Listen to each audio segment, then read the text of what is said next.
শিক্ষা সংক্রান্ত গুরুত্বপূর্ণ আপডেট পেতে অবশ্যই চ্যানেলটিকে সাবস্ক্রাইব করুন। পাশে থাকা বেল আইকনটিতে অবশ্যই ক্লিক করুন। নমস্কার, আমি শুভেন্দু। আমার ছোট্ট চ্যানেলে আপনাকে স্বাগত।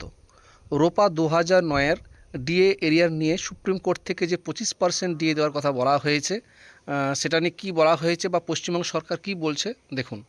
সুপ্রিম কোর্টের নির্দেশ অনুযায়ী আগামী 4 সপ্তাহের মধ্যে 2009 সালে জুলাই থেকে বকেয়া ডিএর 25% মিটিয়ে দিতে পশ্চিমবঙ্গ সরকারকে বলেছে। এই আবহে কী বললেন রাজ্য সরকারের অর্থ প্রতিমন্ত্রী চন্দ্রিমা ভট্টাচার্য? শীর্ষ আদালতের ডিএ নির্দেশ নিয়ে শুক্রবার মন্ত্রী বললেন, এই মামলায় সুপ্রিম নির্দেশিকা এখনও হাতে পাইনি, পাওয়ার পর যা বলার বলবো। ওয়াকিবহল মহল বলছে, এরপরও রাজ্য বকেয়া না মিটিয়ে না দিলে আদালত অবমাননা হতে পারে।